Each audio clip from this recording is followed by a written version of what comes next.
Sybil Wilkes with what you need to know. Today is Tuesday, July 12, 2022. Number 1.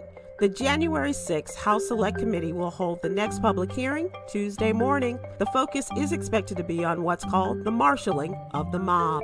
The Select Committee to investigate the January 6th attack on the U.S. Capitol will hear testimony and evidence that includes Donald Trump's communications and coordination with extremist groups that led to the January 6th attack. One of the pieces of evidence will include Trump tweets in the early hours of December 19, 2020. One of the tweets read, "Big protest in D.C. on January 6th. Be there.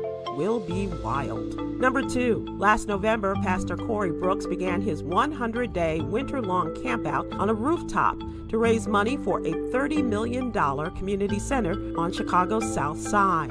Brooks' first 100 days were cold, uncomfortable, and perilous.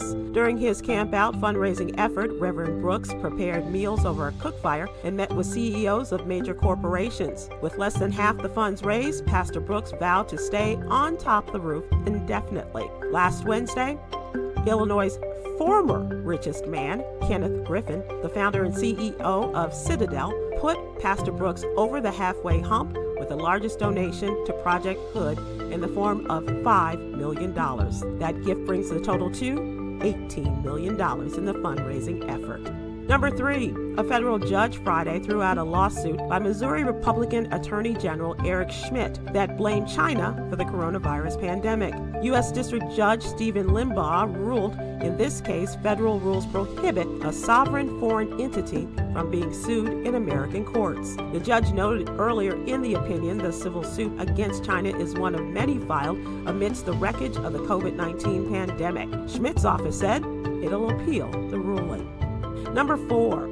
As reported in a recent What You Need to Know newsletter, a 1955 warrant for Emmett Till's accuser, Carolyn Bryant Dunham, has been discovered in a box at the Lafleur County, Mississippi courthouse. Demonstrators have called for Bryant Dunham to be held accountable for one of the most horrific and publicized racial murders in U.S. history. Till's family and protesters want Bryant Dunham extradited to Mississippi to face those charges. Number 5. If you own a business and travel to locations where you'll be spending the night, here's what you need to know about deducting hotel expenses on your taxes. When you have overnight business travel, you generally deduct your cost of sustaining life for the day. Business days are also important in determining how much of your travel costs you may deduct. Read more about it in today's What You Need to Know newsletter. Here's your daily inspiration from Yogi's Jewels. Be careful with your words. Once they are spoken, they can only be forgiven, not forgotten. Be gentle. Join me today live on YouTube and Facebook at 7 p.m. Eastern, 6 p.m. Central with comedian Damon Williams and political contributor Cameron Riley as we discuss today's top headlines and more. Thank you to our What You Need to Know partners, the American Heart Association and Alpha Kappa Alpha Sorority Incorporated. To subscribe to my free daily newsletter, please visit SybilWilkes.com. Be informed.